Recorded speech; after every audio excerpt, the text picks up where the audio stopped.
Hello, welcome back to the Philip J. Curry Dinosaur Museum Virtual Speaker Series, where we have paleontology guests call in for a presentation on science, fossils, and dinosaurs, and where the public will be able to ask questions both here at the museum and live on YouTube. For the viewers at home, you can leave your questions in the comments section, and I will read them to our speaker at the end of the talk. First off, we want to acknowledge that we are on the homeland of the many diverse First Nations and Métis people whose ancestors have walked this land since time immemorial. We are grateful to work, live, and learn on the traditional territory of Treaty 8. Today, Yan-yin will be presenting Uncinate and Archosaurs, a tale of Captain Hook in the fossil record. Yan-yin grew up in Canton, China. He completed a Bachelor of Science from Sun Yat-sen University in Canton and a master's from the Institute of Vertebrate Paleontology and Paleoanthropology in Beijing. He is currently pursuing a PhD degree on the respirations in dinosaurs and their next kin at the University of Alberta, supervised by Dr. Corwin Sullivan. He has taken part in paleontological fieldworks in China and Canada. In the past 2 years, he has joined fieldworks in Grand Prairie as part of the Boreal Alberta Dinosaur Project led by his supervisor, Dr. Corwin Sullivan. Thank you, Yan-yin, for joining us today. With that, I'll let you take it away.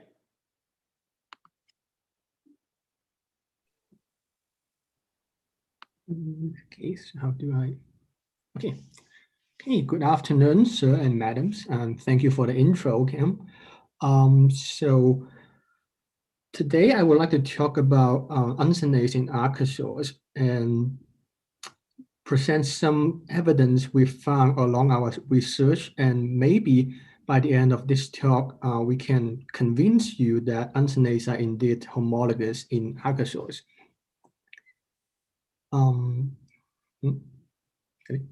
But being a diabolical person as I am, so I would prefer to introduce you to the topic in an exact opposite direction of as in the title. So we will talk a little bit about Archosaurs first, and then touch upon homology, and then finally we land on the our protagonist uncinates today. So we have quite a few definitions on Archosaurs and what they are. One definition I prefer was proposed by Nesbitt in 2010. So this definition takes Archosaur as a monophyletic group, which means all the members of Archosaurs share this one common ancestor. And we can bracket the group of Archosaur with modern crocodilians and birds. In particular, would be bracketed by the saltwater, the Nile crocodile, and the house sparrows. So Archosaurs has deep histories. So the earliest Archosaurs, I believe, is found in the early to mid Triassic, and maybe paleontologists are still trying to push the earliest appearance of Archosaurs as we speak. And maybe that's one of the reasons why they've earned the name dominant lizards in the Paleontological Society. So next, we might need to talk a little bit about the concept of homology. There are many ways to take on this concept, and the exact meaning of homologies or the definition of homologies may still be up for debate. And these two descriptions are just something I find intuitively acceptable. So if we are talking about homology, then I assume we are talking about some biological makeup, either being an actual bone or muscle tissues, or their genetic makeup, or even their regulatory pathway as we develop. So if all these biological makeups are inherent from an ancestor, then we can call these structures homologous. So it might be easier if we present this with hypothetical examples. So for instance, if me and my hypothetical brother both have black hairs and the hair color black are inherent from our parents, then in a way we can say the hair color black are homologous between me and my brother. By comparison, this would be an example of homoplasy. So if we are preparing a pumpkin mask for tomorrow, the Halloween, then even if we make the pumpkin mask almost identical between myself and my brother, they are not inherent from our parents, at least not biologically. So we can take the pumpkin mask as somewhat a convergence practice. Now, these are just hypothetical examples. As we look at examples in nature, we can commonly find, say, fin to limb transitions as a typical case of homologous studies. So, which means the bones in a whale, in particular, the humerus in a whale, is homologous to all the humerus in other tetrapods. And examples for homoplasia would be something like the hydrodynamic body shape of this aquatic vertebrate, ranging from something lizard-like to fish-like to mammal-like, or what we typically would call wings, or as I would like to take it, flying apparatus in all these different clades of vertebrates. So homoplasia most often a result of a convergent evolution. So many different groups would have to adapt to a similar ecological demand, then they would just develop, maybe they would just evolve into a similar structures to better perform certain tasks. Okay, so now finally we can land on our protagonist, uncinates here. So uncinates, and sometimes called uncinate process, ossify or cartilaginous hook or tap we can see on some ribs in Archosaurs and also in Sphinodon, as we can see here. So the word uncinate is mean hook or barb. So that's why I came up with this idea to call it Captain Hook. This by no means is accepted by scientific community, so don't take it too seriously. So in addition to extant archosaurs, meaning the crocodilians and birds, uncinates have been also found in several groups of fossil archosaurs, as we can see in the Panoraptorans here, exemplified by the Apatoraptor and the Lynxoraptor. So in this group in particular, uncinates are present as ossified hooks protruding away from the rib, as we can see pointed out by the red arrows. And this kind of uncinates are almost identical to what we could see in modern birds. And in some other groups of non-avian dinosaurs, in this case in ornithopods or in neo-ornithischians, what we find is some mineralized intercostal plates, as they were described, occupying a space between two consecutive ribs. And these intercostal plates are somewhat morphologically similar to what the uncinates are like in modern crocodilians. And we can find similar examples in Stegosaurus as well. But instead of being described as uncinates or intercostal plates, in the case of Wang is described as a plate-like protuberance. And last but not least, we could also find this hook-like cartilaginous tip in fossil crocodiliforms. And if we bring all these different kinds of uncinates or uncinate-like structures together, they are more or less similar in terms of overall shape. They are plate-like, with maybe sometimes narrowed down to a hook, and all these structures occupy a similar position on the rib cage, meaning they are always positioned at the back of the rib and extending towards the tail. So this kind of observations got my supervisor, Dr. Colin Sullivan, noticed this, and then he just thinking maybe uncinates are just homologous and being a more common feature in archosaurs. However, as we might know, the cartilaginous uncinates are less commonly found in the fossil record compared to the ossified ones.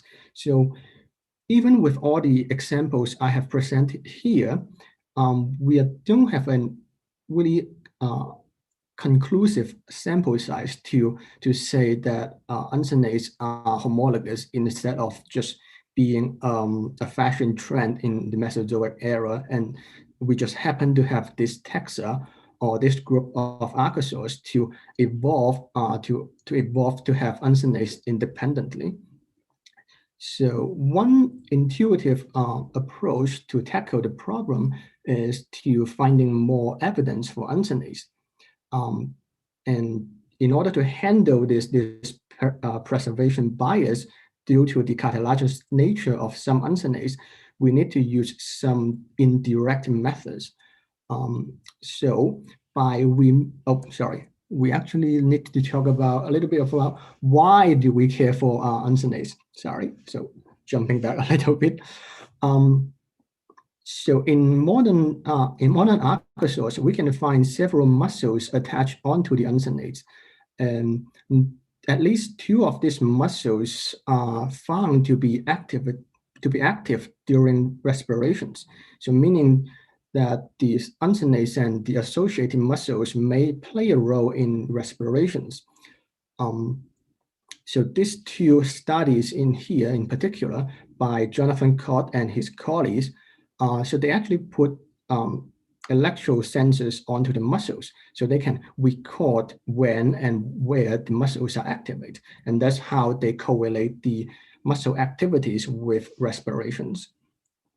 Okay, so let's go back to our solution to handle the cartilaginous problem.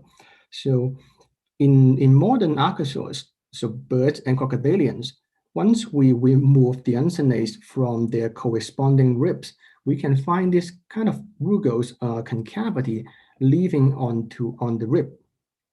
And we just made up this word uncinate scar to describe these structures. So maybe we can, because ribs can be preserved in the fossil record quite well, maybe we can use this as a criteria to identify the presence of uncinates. We are lucky enough to find one fossil alligator Mississippiensis, or the American alligators, in the American Museum of Natural History with a fossilized uncinate scar, which indicates this uncinate scar approach may be useful in other fossil archosaurs, in identifying the presence of uncinates in other fossil archosaurs as well. So here I will present some of the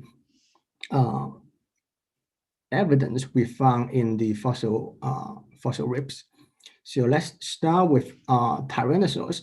So what we can find is in several tyrannosaurs, either being named like Gorgosaurus, Albertosaurus, or this unnamed, indeterminate Tyrannosaurids, we can find these ovoid-shaped depressions or ovoid-shaped concavities, which resemble the uncinate scars in modern archosaurs. And in addition to this oval-shaped concavity, we can also find what we call a proximal ridge, just positioned a little bit on top of the uncinates. We have no idea what this is for, but it's a feature we found in several theropods. And then we can look at some other theropods, and we only found one evidence for uncinate scars in Struthiomimus, which is a group within Paneropteran. If you remember, then I was talking about Paneropterans would have this ossified uncinates, just like modern birds.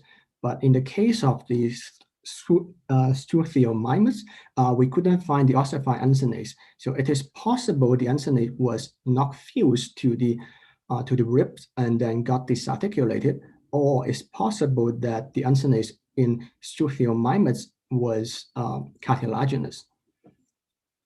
And we found similar ovoid-shaped concavity in the Ornitholestes as well, but we couldn't find the proximal ridge as we can find in other tyrannosaurids and the struthiomimetes.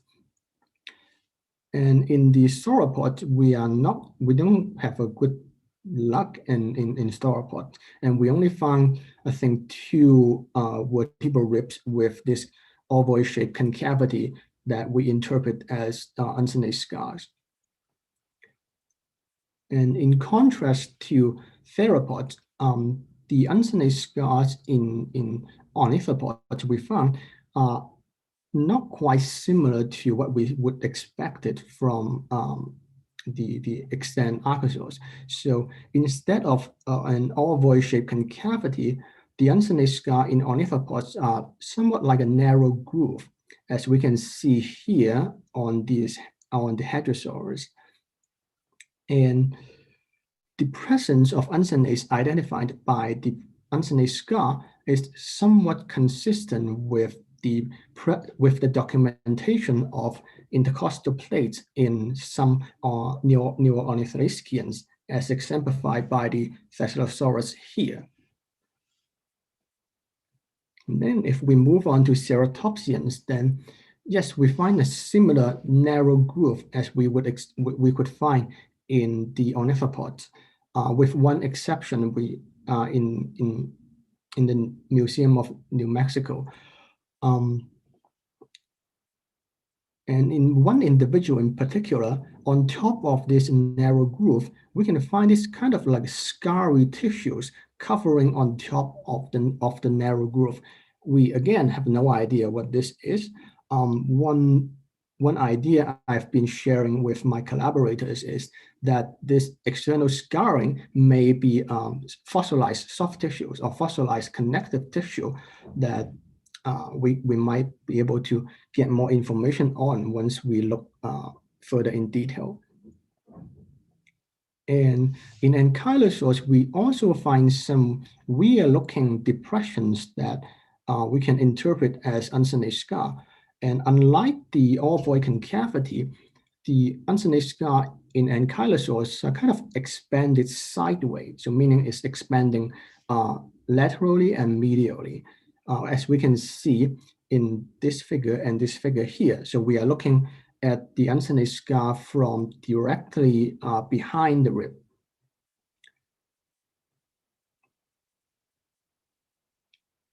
And we only sample one Stegosaurus because we weren't lucky enough to find more. But we did find uncinate scars at least in Stegosaurus. And the presence of uncinates in Stegosaurus would be somewhat consistent with the presence of this plate-like protuberance at least in one Stegosaurus. And even though we don't have too much luck in the basal Archosaurs, we were able to find at least 2 uncinate scar in Phytosaurs, which is a really basal Archosaur with somewhat closer relationship with modern crocodilians than modern birds. And we were able to find another uncinate scar, or if you would like to, half of an uncinate scar in Attosaur, which is somewhat like a crocodile with heavy armor plate, or if you like to call it, an ankylosaur mimic crocodilomorph. Okay, so even though I sort of walk my way through all the uncinate scars, it is kind of difficult to negate other alternate interpretations of what they are. For example, the narrow groove on the ornithopods and ceratopsians could as well be bite marks left by another theropod, for example. So we actually compare the bite marks reported in the literatures and with our uncinate scar, and we kind of find it, we could only find 1 or 2 narrow groove or 1 or 2 uncinate scar per rib in our observations. And in the literatures, it's more common to find more than 2 bite marks on a given bone. And in addition to that, the orientation of our uncinate scar are kind of parallel to the long axis of the rib itself. In the bite mark studies, then it's more common for me to read about this bite marks being non-parallel to the bones is on. So as we can see, if the long axis of this bone is going in this way, the bite mark is kind of forming an angle with that long axis. It's not impossible for the uncinate scar to be bite marks, but if that is the case, it might be we will have to force ourselves to imagine a Tyrannosaurus carefully position himself along a carcass of an ornithopod, for example, and then only bite on a certain directions along the carcass. We can't deny this possibility, but it would be a Tyrannosaurus with one heck of table manner, in my opinion. And another possibility would be the muscle or tendon attachment. So if we look at our ovoid shaken cavity, then it's kind of rugose or unpolished compared to the bone surrounding that uncinate scar. And if we look at this figure here, there are also kind of scarry surface on this femur, and that would be a tendon or muscle attachment for being preserved on the fossil.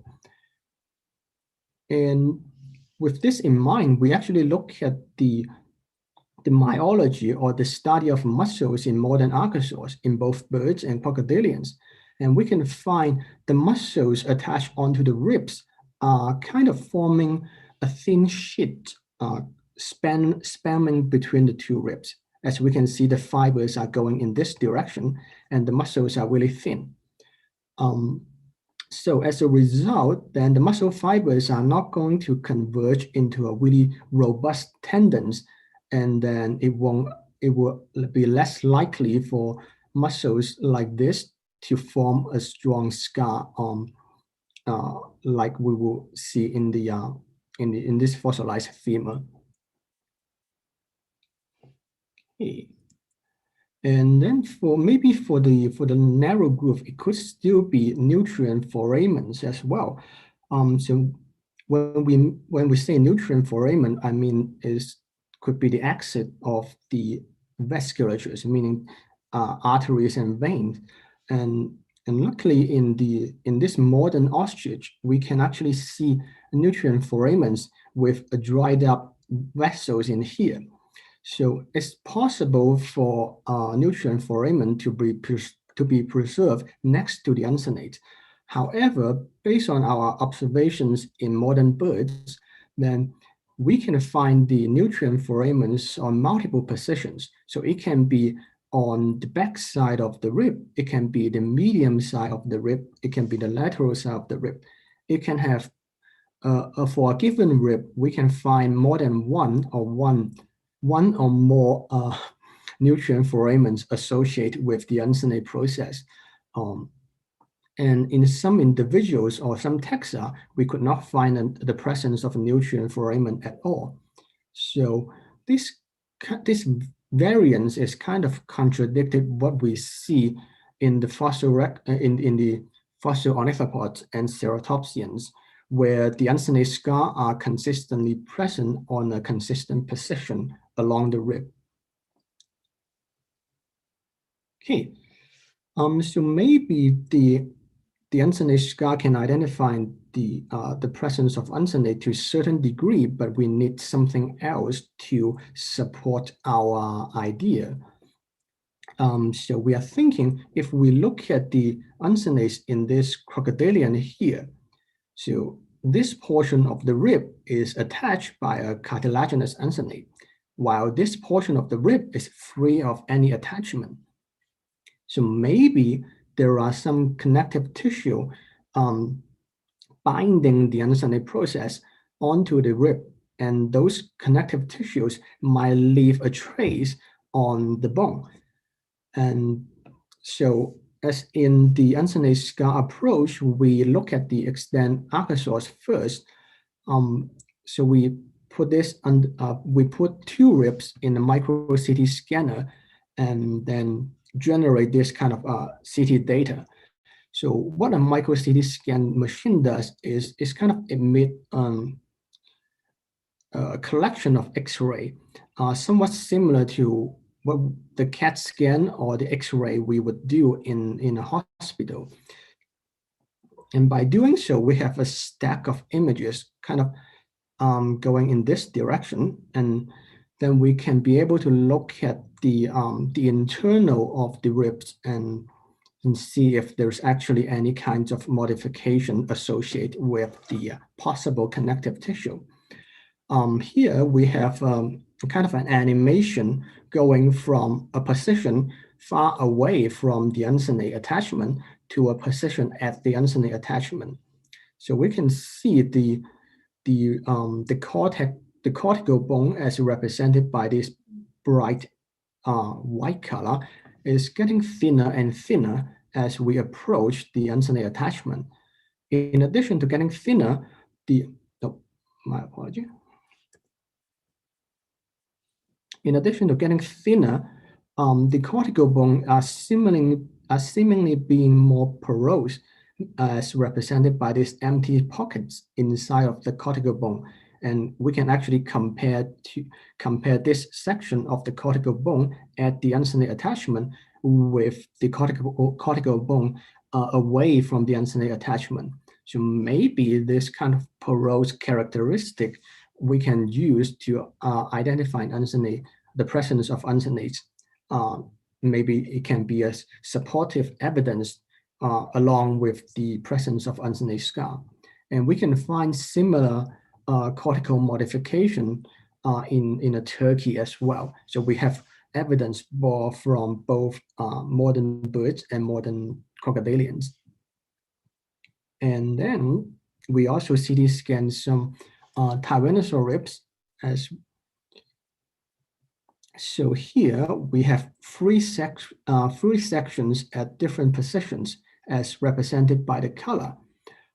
So at a position near the uncinate scar, a position at the uncinate scar, and a position away from the uncinate scar.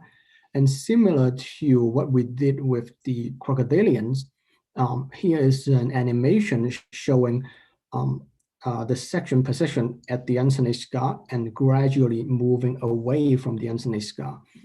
What we can see is this kind of empty pockets or the cortical modification at the uncinate scar, and in particular at the proximal ridge in the tyrannosaur rib. And we could not see, or at least the modification is really limited at a position away from the uncinate scar. And we also scan a juvenile tyrannosaur rib just to see whether there is an ontogenetic variations, meaning if there's any difference between a young individual and an old individual. And indeed, we find a smaller proximal ridge as we would expect it. But however, the proximal ridge would still be somewhat porous, as represented by this empty black pocket. So far so good. It's consistent with what we see in the modern Archosaurs. But Mother Nature is never so kind. So once we scan more ribs, so in this case, another tyrannosaur, the Albertosaurus, and another Centrosaurus, which is the ceratopsians, we fail to identify any kind of cortical modifications. And in particular, in the case of the Centrosaurus, the uncinate scar we identified, we mentioned earlier, is nothing but a notch, and the surrounding bone tissues remain to be solid. So maybe micro CT scans by itself is not a good idea to identify the presence of uncinate, but it will still be valuable to supplement the identification of uncinate scar in Tyrannosaurus and modern Archosaurs nonetheless. As some scholars would say, the answers always lie in the next layer. So maybe the micro CT scans are just not high resolution enough. We may have to go down to the tissue level.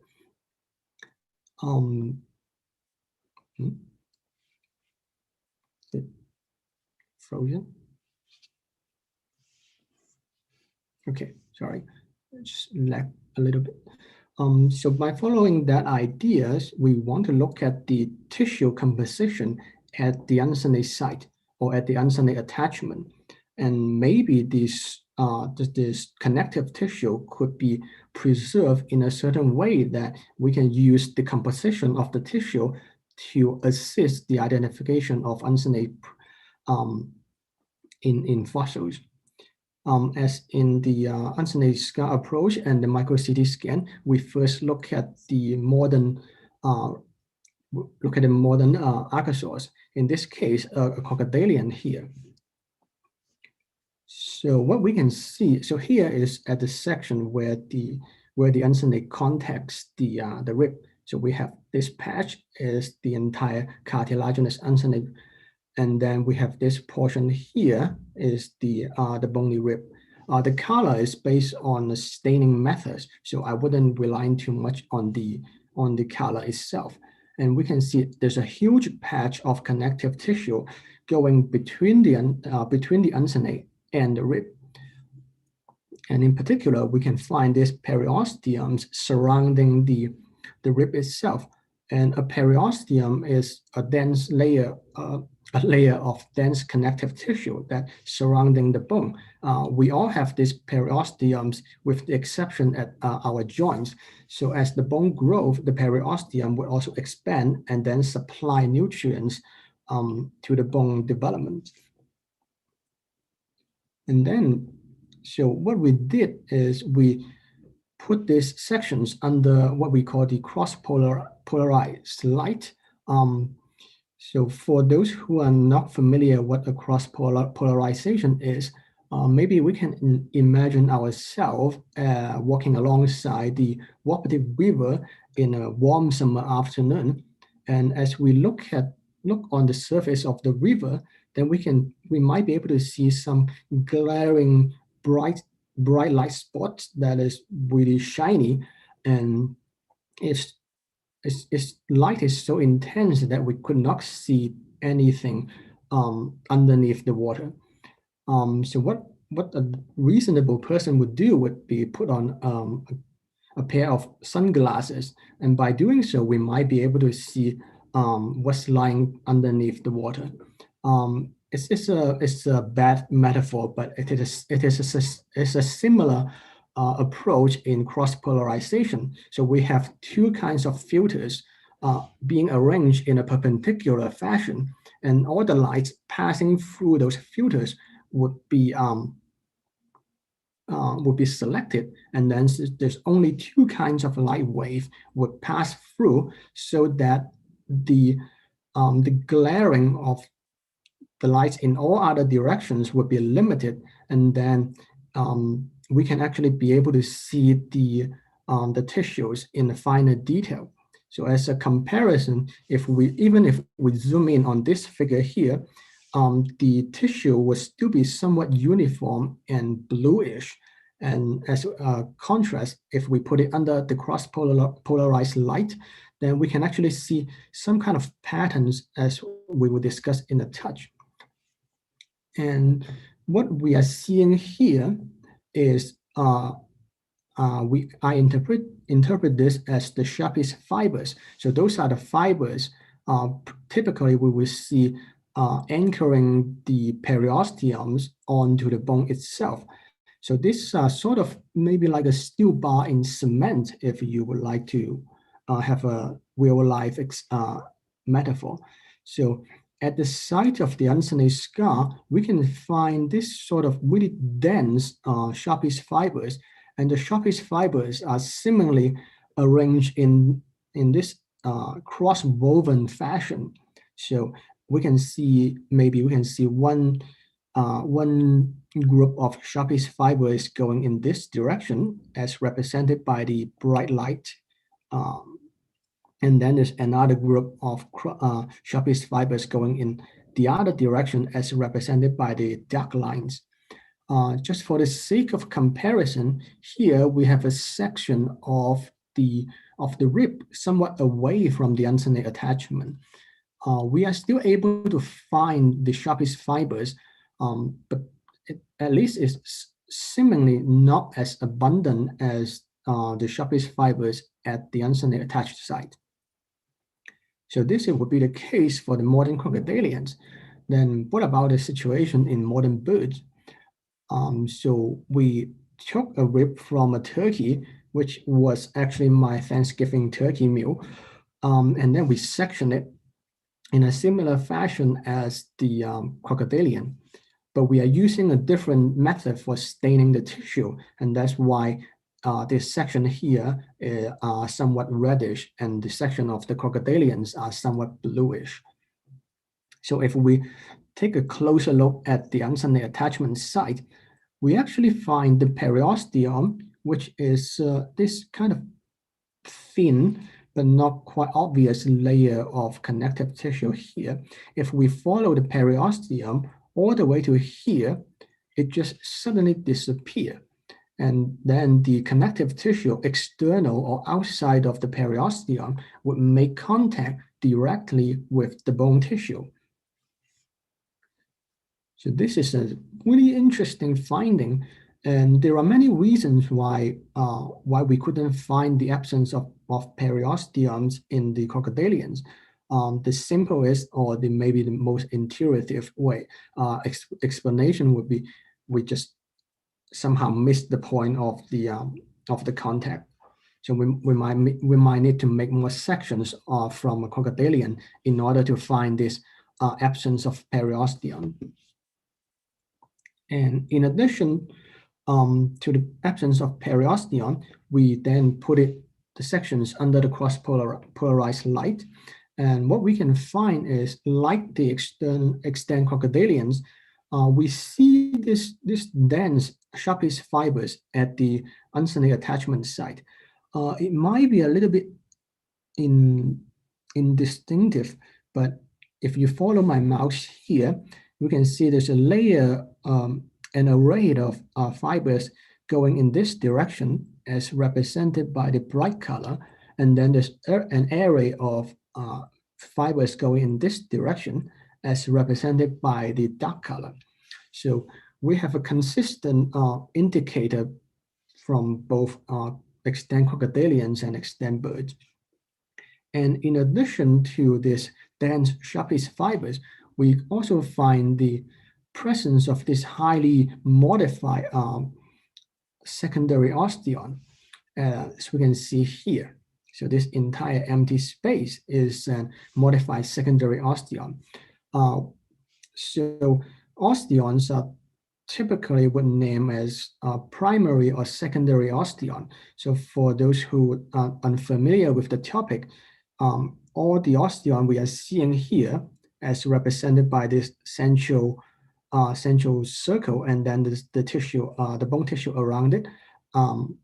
So this would be one osteon. The primary osteons are the osteon that first lay down as the bone being deposited or as the bone grows. And then the primary osteons could be modified, and then we will have a secondary osteon. I can point out a little bit more feature to distinguish primary and secondary osteon once we move on to the fossil sections. But let's return back to the modified secondary osteon here. So we have no idea why the secondary osteon being modified into such a big hole, but the empty space here is somewhat consistent to what we saw in the micro CT scan. So maybe those porous empty pockets are actually the modified secondary osteon with the empty space in here. Okay. So now that once we see what's going on in modern Archosaurs, however, briefly, we might be able to use these dense Sharpies fibers to identify the presence of uncinates in the fossils. So we were able to make some sections in several taxa, and then we can maybe start with most people's favorite tyrannosaurs. Really interestingly, we can find this heavily remodeled secondary osteon in tyrannosaurs, as we can see, as pointed out by the blue arrows. And in particular, I would like to draw your attention to this highlighted layer here. So this would be modified secondary osteon, somewhat similar to what we see here in the modern bird. So it's almost like multiple secondary osteon being break down into a single large concavity for some reason. And this bone layers external to the more sturdy secondary osteons are somehow being broken down and then crash into those empty spaces. It's difficult for us to know at this point whether this layer is just being naturally arranged in this fashion, or is it being compressed and broken down during the fossilized process. But at least we have a somewhat consistent presence of remodeled secondary osteon between tyrannosaur and bird. And given that tyrannosaurs are somewhat closer related to bird than crocodilian, it's not too much a surprise to see a similarity between tyrannosaur and birds. And in addition to the remodeled secondary osteon, we can also see that the periosteum in the tyrannosaur is extending to a certain degree once it reaches the point where the uncinate scar is present, the periosteum is just disappear for some reason. We don't know exactly whether the periosteum is just not preserved due to taphonomic bias, or is disappear as in a same mysterious reason as the periosteum disappear in modern birds. So we still need more information on that. And here we have a really neat comparison between primary and secondary osteons. So we can see all these little smaller empty circles with all the surrounding bone. So that would be the primary osteon, as in contrast to this more larger hole with a larger bone tissue surrounding it. This would be the secondary osteon. One feature I would like to use to distinguish the two is actually the size of these empty holes. So the smaller one would be the primary osteon, and then the larger one would be the secondary osteon. But when the animal is alive, this seemingly empty space was actually a passage for blood vessels. So you can also say in a way that primary osteons have less blood supply than the secondary osteon, although I'm not too confident that's physiologically significant. And as the CT scan would do the same trick, so Mother Nature's always give us tough questions. So once we look at the sections of these ornithoischians, we fail to see similar patterns between the ornithoischians and modern birds, or even modern crocodilians. In particular, in this juvenile Centrosaurus, in a way, yes, we see some kind of dense Sharpey's fibers to some degree, but not as dense as in modern crocodilians and birds. Now, this could have to do with ontogeny, because this is a juvenile individual. So maybe as the individual develops, the Sharpey's fibers would also become more abundant. So we need to make a section from a more mature individual in order to figure that out. And then we have two sections of a heterosaur. So this would be under the plane normal lighting, and this would be under the cross-polarized light. So we can see more features or details under the cross-polarized light. But one feature I want to point out under the normal light would be the sharpest fibers here. So in a way, it's not as dense as we would see in modern Archosaurs, but the sharpest fibers here are seemingly thick and robust. And if we compare the sharpest fibers at the uncinate scar with the sharpest fibers away from the uncinate scar, we can say yes, it's somewhat more developed, even though it's not denser. It's just thicker. And under the cross-polarized light, we actually be able to see secondary osteon being remodeled or being reabsorbed, although it's not in the same degree as we can see in the tyrannosaur and in the modern bird. So this could be just modification in process. And really interesting thing with the hadrosaur section is the presence of this free laminar bone layer.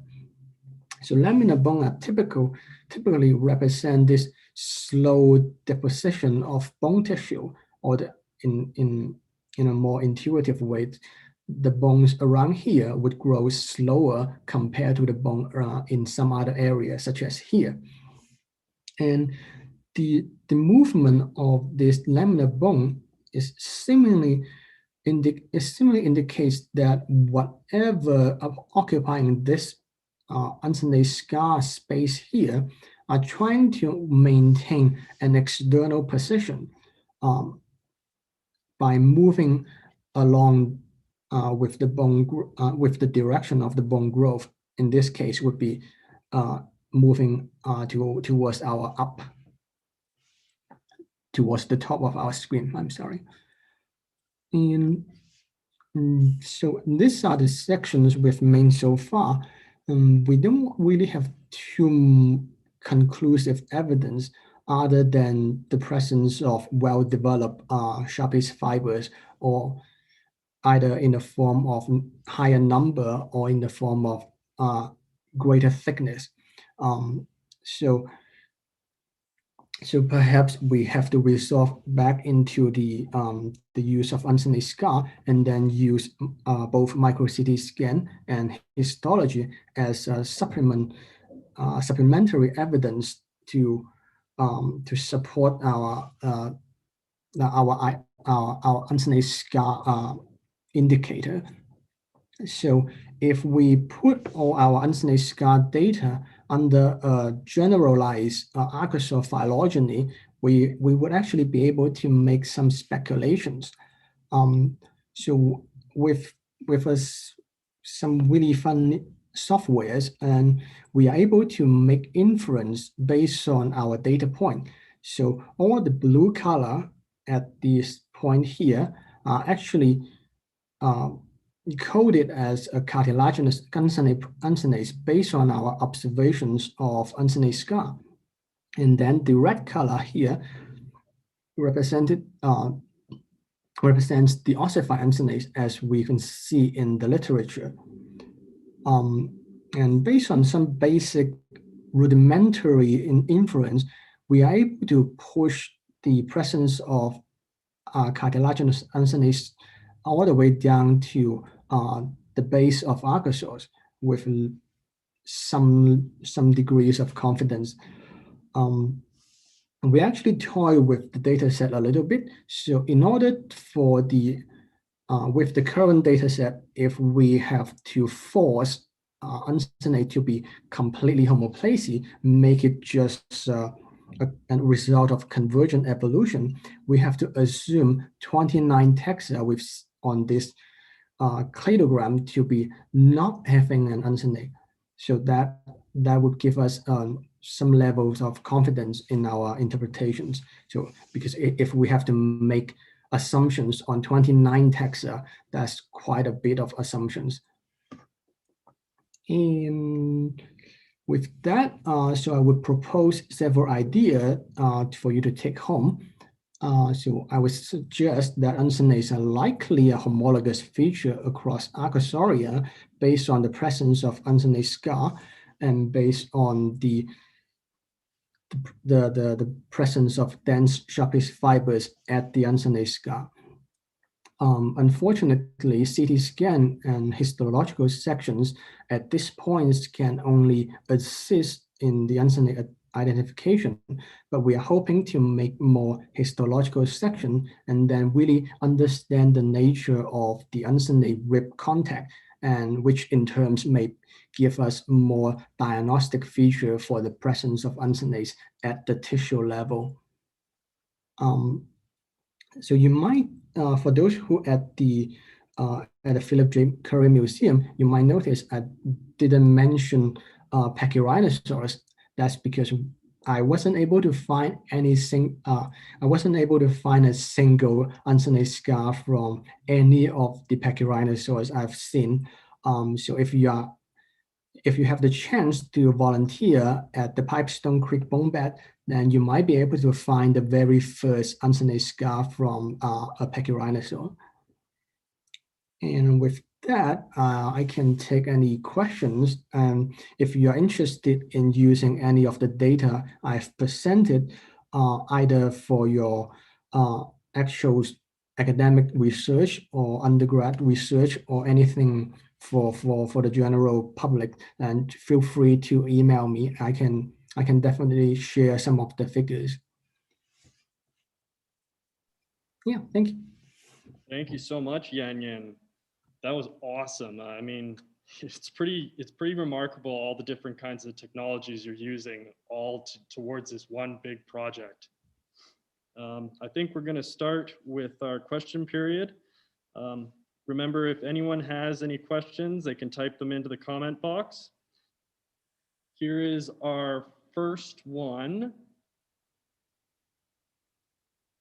How many different ribs were used in your research? Ooh. So we sample about 60 Archosaur taxa, and we found 31 taxa with uncinate scar. So it's not a decent sample size in terms of Archosaur, because Archosaur is just a huge group with, I don't know, thousands of species. But within the data set we've examined, it seems we have about 50% successful rate of finding uncinate scars. And individual taxa would have at least one rib with uncinate scar, but typically I could find 3 or more uncinate scar from multiple ribs. Wow, that's actually pretty cool.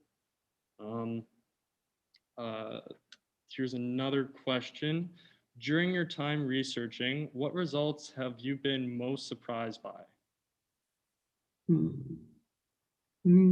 So yeah, when I started looking at the uncinate scar, I was more expecting to find this ovoid-shaped concavity, because it's just consistent between birds and crocodilian. I was really surprised when I saw those narrow grooves in the ornithoischians. And I will be honest, I didn't think they were uncinate scar at that time, and I'm still skeptical about their identities. So that would be one of the first surprise Mother Nature throw at me. Another surprise would be when we make the histological sections, then we will actually be able to see the absence of periostions, or at least indicator for the absence of periostions in Tyrannosaur. So that's really, really cool, because periostion is a connective tissue. I honestly didn't think they would be preserved somehow, and then I would be lucky enough to have permission to section that particular rib with the periostion preserved. That is incredible. Where was that rib from? It's in the Tyrrell Museum of Paleontology. Very nice. Do you have any ideas why there weren't any uncinate scars at Pipestone? Um, so I can guess for a couple of reasons. So in modern birds, not all the ribs would carry uncinate process or uncinates. So if we happen to have those ribs preserved in the fossil record, then it's natural to not finding uncinate scars on those ribs. So that's one reason. And another reason would be we just haven't collect enough ribs from the bone bed, which is mm, if you talk to most paleo people, then you will know ribs are really not the priority in collections. Quite right. Um, Here's another question. What's next for your research? So in terms of the Uncinate project, I think the next step would still be making more sections from the fossil ribs. And we've been so far cutting the ribs kind of a cross section in a cross section fashion. So maybe we can try to cut it along or parallel to the long axis of the rib, which may have a greater exposure of the uncinate scar, and we might be able to find additional information in that way. Um, and I do hope once COVID is vanished, I would be able to travel and maybe sample more fossil ribs to expand the data set. That would be wonderful. um, what else can be learned from ribs? Oh, wow. In addition to what meat they carry, I assume, uh, quite a few. I mean, my thesis is on rib.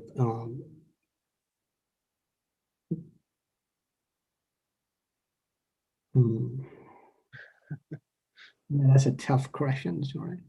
I mean, on the one hand, we can actually use ribs to know or to estimate the age of different Archosaur dinosaurs.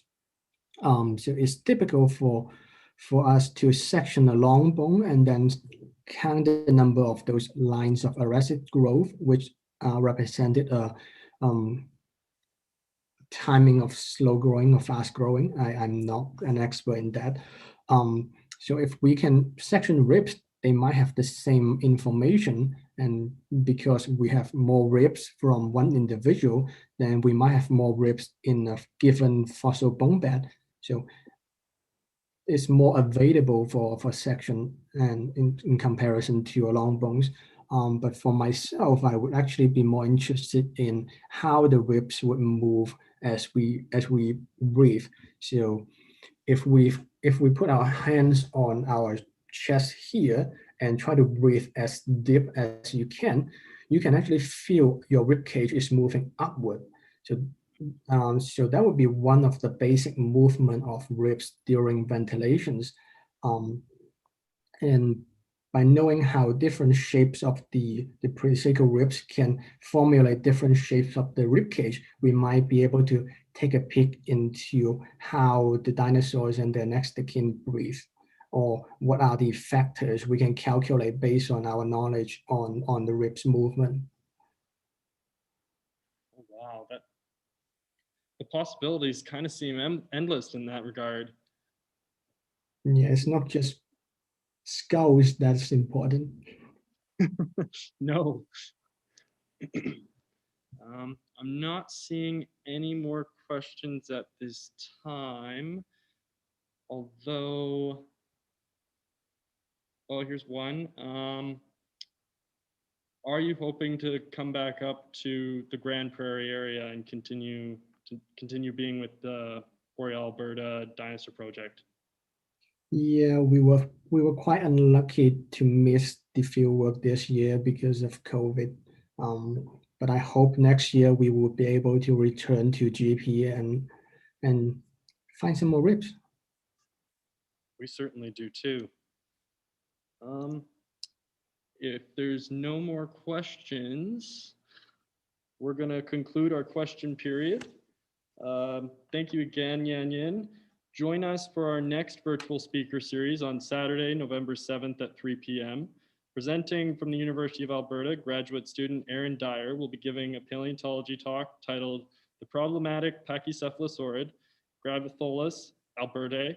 Synchrotron imaging facilitates reappraisal of taxonomic validity. Thank you again to Yan-yin and to all of you for tuning in. Take care.